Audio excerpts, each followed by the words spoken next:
In today's video, I'm going to be talking through the do's and also some of the don'ts when it comes to realistic drawing. I'm going to be going through a lot of beginner mistakes that I see people make when it comes to shading, blending, proportions, contrast values, all of that sort of stuff. And I'm going to be giving my tips for how I create my realistic drawings. And for this tutorial, I'm just going to be using my engagement ring as the reference. Firstly, I just want to start off with a little disclaimer, and this video is not me saying that this is the only way to draw realistically. This is just for those of you guys that want to improve and you're not sure why your drawings aren't looking like you want them to. I'm just going to be giving some of my tips for how I like to draw realistically. The first thing that I want to talk about is sketching. When you're doing your sketch, one thing that you don't want to do is use a pencil that's too dark. So for the don't side, I am using a 3B graphite pencil, and you don't want to do your sketch too dark because it's going to mean that it's going to be really hard to erase any mistakes that you make. So here you can see I'm pressing really hard on the pencil,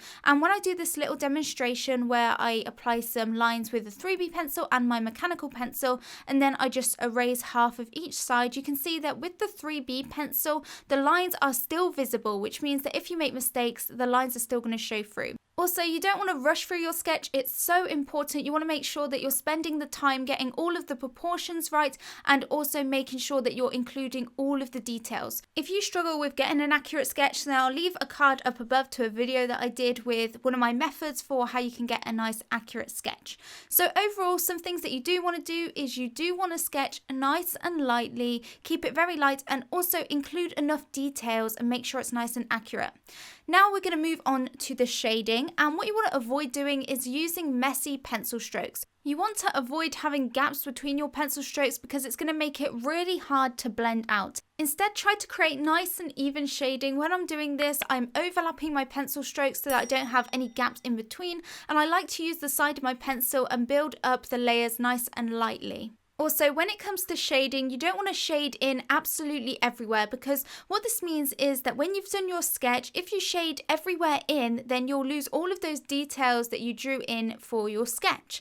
So instead, what I like to do is build up my shading in layers and be very intentional with where you're actually applying your shading. So you want to try and preserve the highlights. You don't want to get too much value on the highlighted areas straight away. When I create my realistic drawings, what I like to do is I actually like to go in first and block in the darkest areas. So I leave the highlighted areas white, but this is just something that I like to do. You might want to do it a different way, but I found it really useful with all of my realistic drawings to actually go in, block in the darkest areas first, and then I'll move on to the blending stage. So one thing that you don't want to do when it comes to blending is you don't want to blend with your fingers, because this means that you're not going to be guaranteed to actually get even blending. You'll see with the don't side, it looks very patchy. You can see some of the fingerprints. Overall, it's just not the best technique for getting guaranteed smooth results with your blending.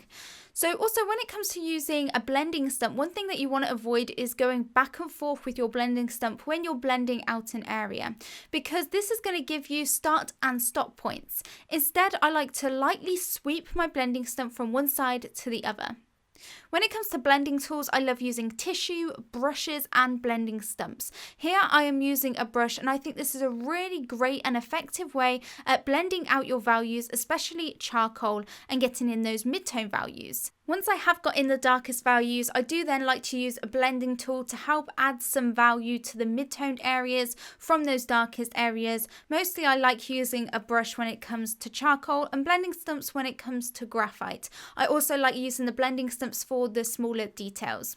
When I do my critique sessions over on Patreon, there are two main things that I see a lot of beginners do, and that is outlining too much, most commonly like facial features, or also having like really sudden value changes.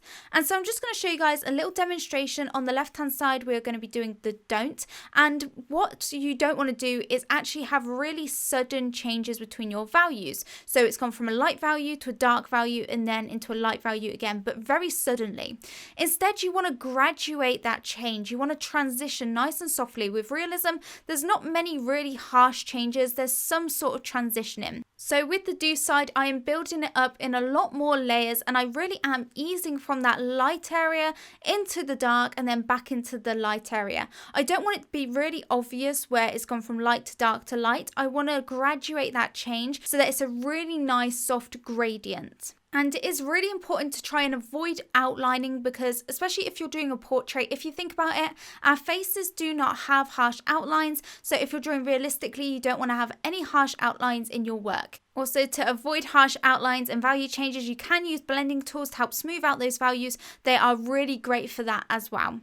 Now let's move on to contrast. Contrast is probably the most important thing when it comes to making your drawing look realistic, and that is all down to the values. One thing that I would say is don't be scared of dark values.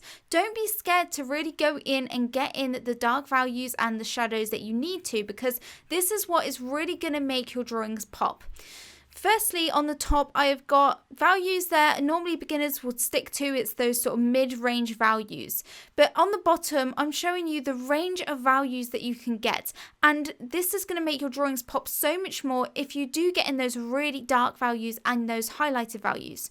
So do go ahead and add the dark values. Look at your reference and pick out the darkest areas in your reference. Identify how dark they need to be. It's probably a lot darker than you're thinking. And as well as the shadows, you really don't want to miss out the highlights. So with this don't drawing, I'm not really adding any dark shadows, any bright highlights, but as you can see, highlights are really going to make your drawings pop even more. So focus on pulling up the highlights. I like to do this as the last thing that I do in my realistic drawings because of the fact that I don't want to then blend darker shading over the top. So I like to do this as the last final step. But as you can see, adding the dark shadows and the bright highlights really just makes it pop. And even if you don't have loads and loads of details in there, having a good contrast is going to make your drawing look more realistic. It is so important. Details, of course, do play a role for realism, and one thing that you don't want to do is try and imagine the details and make them up. So for the don't drawing, I'm just imagining the patterns that I think are going to be in the gemstones, and this is not going to give you the most realistic look. Instead, you really want to study your reference nice and carefully and look at it as a series of random shapes. Quite often, if you're drawing something that you've seen a lot without even knowing it, you'll probably start to just draw in the details that you imagine are there. For example, if you're drawing something like an eye, you'll probably just start to draw in the eyelashes without even looking at the reference image. But try not to do this. Try to actually study your reference image.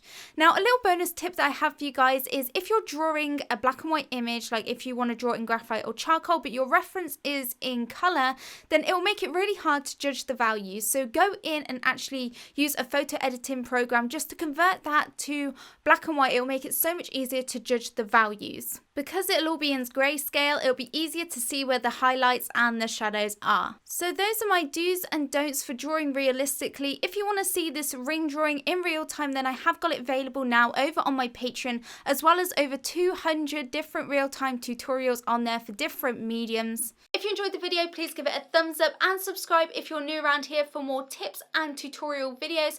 But that is it from me, and I'll see you in the next one.